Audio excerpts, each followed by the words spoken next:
Buenas noches. Nosotros somos alumnas del Tecnológico de Estudios Superiores de Jocotitlán, División en Ingeniería en Sistemas Computacionales.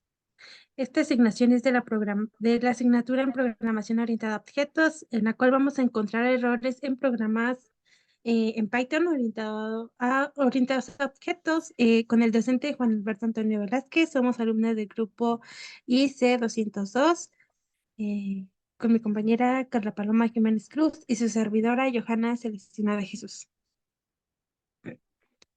Vamos a empezar con el primer ejercicio, en el cual se nos pidió que corrigiéramos. Bueno, este consta de pequeñas partes y el primer error que nosotros encontramos fue un intento de instalar y cargar la extensión Tutor Magic directamente en el script de este código, lo cual no es posible.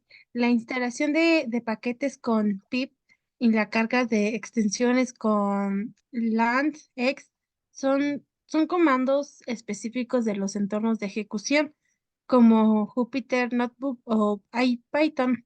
Dice, y pues no se pueden ejecutar directamente del script.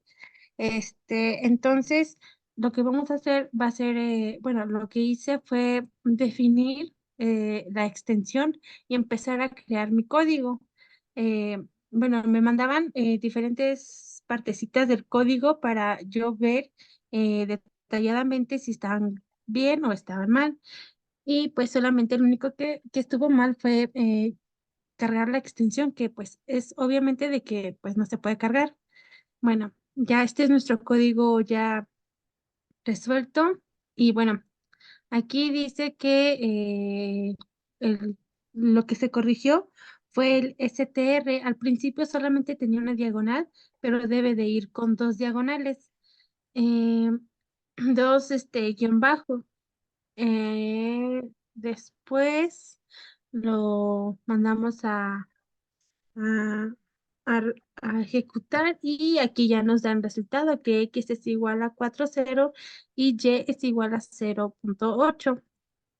Ahora el siguiente ejemplo. Tenía el mismo error que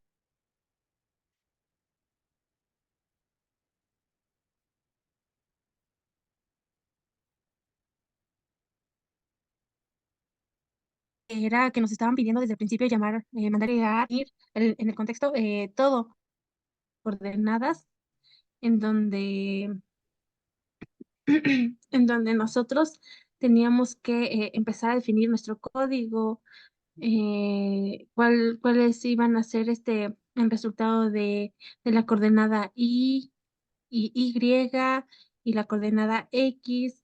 Y bueno, lo mandábamos a ejecutar y pues el resultado nos mandaba que era 7 y 6. El tercer código es acerca el tercer código era la definición del método init. Bueno, en al principio, así tal cual está al principio, nos los ponía, pero solamente en init estaba un guión bajo.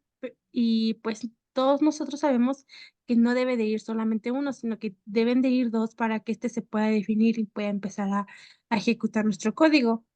Em, y lo mandamos a ejecutar y ya nos da nuestro resultado. Si nosotros no hubiésemos puesto el init con dos diagonales, iba a seguir con un diagonal, guión bajo, perdón, iba a marcar error siempre.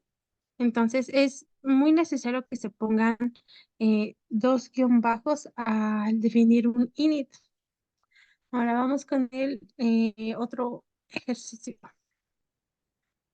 Aquí nosotros nos marcaba anteriormente el mismo error como init. Corregimos el init y no el init con un solo guión bajo. Y el numerador está arriba del top y el denominador está abajo del bottom. Bueno, igual el CTR solamente venía con un guión bajo. Sin embargo, no funciona si solamente se lo pone así. Tiene que ser igual con con dos guión bajo para que este se pueda definir y pueda empezar a ejecutar nuestro código.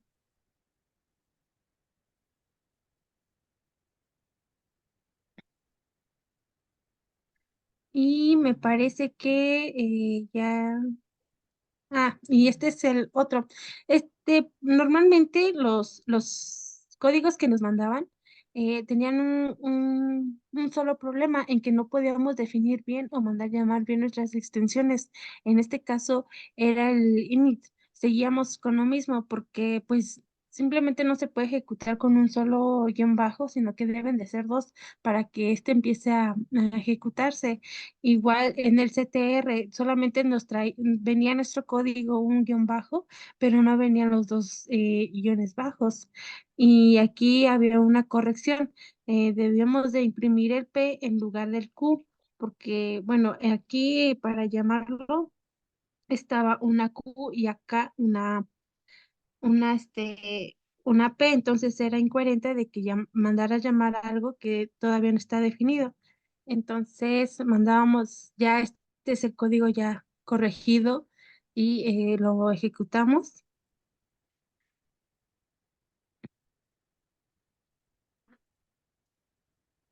y ya sale de que nuestra eh, variable X es igual a 7 y nuestra variable Y es igual a 6. Entonces, este ya es nuestro código ya corregido. Ahora se van a presentar más códigos corregidos.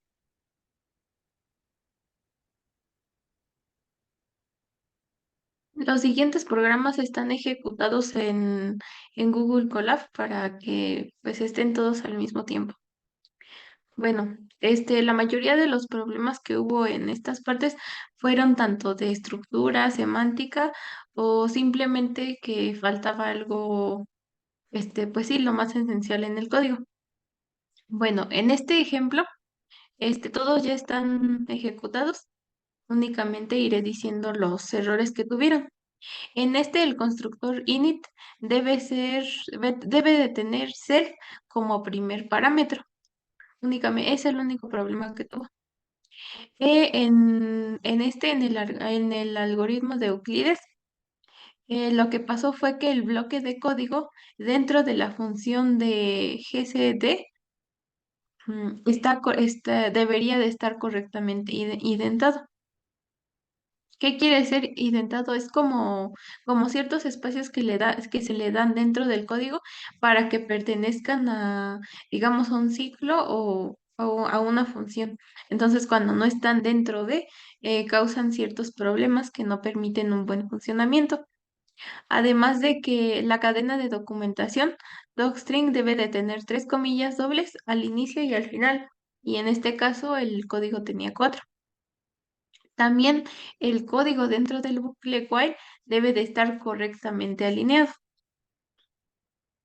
En el siguiente ejemplo, los problemas que tuvimos fueron que todas las líneas deberían de estar correctamente alineadas. La lógica dentro de la función GCD debería de estar correctamente alineada igual y que los métodos deben de estar identados dentro de la clase. Además de que la definición de MakeFraction estaba mal identada y debería de estar fuera de la clase de fraction. Aquí están compilados ya. Ahora, en el siguiente ejercicio fue que primero en el constructor init faltaba un parámetro llamado top, que debe ser el numerador. Y lo segundo es que el código para crear las instancias de fraction deberían de pasar ambos parámetros al constructor. Era importante asegurarnos de que el constructor recibía tanto top como el de button. Y la creación de instancias de fraction pasaba a ambos parámetros al crear myFraction y yourFraction. En el siguiente código era necesario que todos los métodos estuvieran dentro de la clase fraction y deberían de estar correctamente identados. Además de que las funciones getNum deben de estar correctamente identadas y dentro de la clase. y la función de same fraction debe de estar correctamente indentada y en este caso sería fuera de la clase. Nuestros resultados serían false, true y false. En el siguiente, el código busca comparar dos puntos y dos listas usando el operador el que tiene doble igual. Y esto hace que sea necesario implementar el método EQ en la clase Paint. Este método, el de EQ, es un método especial en el que Python lo utiliza para poder determinar si dos objetos son iguales y pues se utiliza cuando se utiliza llamándolo con con el operador de doble igual. En el siguiente ejemplo es que todos los métodos dentro de la clase de fracción deben de estar correctamente indentados. El método add, el add y el uno ambos deben de tener una indentación consistente, además de que la definición de clase fraction debe de tener la misma indentación que sus métodos. En el siguiente, como ven, ya este es un poco largo y ya está compilado. En el código tiene una clase fraction que sobrecarga el operador más para sumar fracciones. Entonces, pues al sumar dos instancias de fracción, funciona según lo esperado, pero llama el método add y que ya está definido en la clase fraction. Sin embargo, al sumar una instancia de fracción con un entero, el comportamiento, pues en este caso ya no sería el deseado, ya que Python no sabe cómo manejar la operación dada. Ahora, por lo que sería viable modificar el código add para que la clase pueda manejar correctamente la suma con los enteros. Y esto nos va a ayudar para que así verifique el segundo operando, que es una instancia fraction o un entero. Si es una instancia de fracción, se va a realizar la suma con fracciones. O también en dado caso de que sea un entero, se sume el numerador actualizado y también devuelva una nueva instancia de fracción con el mismo denominador. Y con el último de los ejercicios, lo que ocurrió con este fue que la indentación de todos los métodos debía estar dentro de la clase vector y fue necesario añadir la multiplicación punto para poder calcular el producto punto entre dos vectores. Además de agregar el método EQ para que pueda comparar dos vectores y ver si son iguales, como anteriormente lo usamos en otro programa.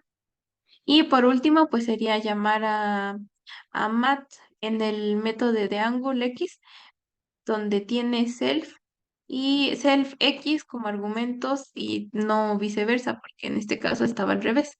Y pues aquí no, lo que nos está pidiendo es sacar vectores.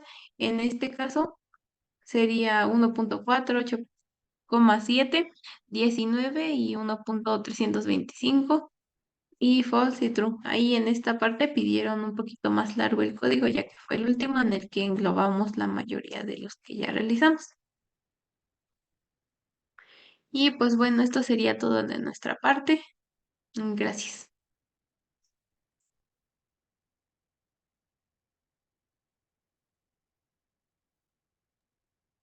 Y ya.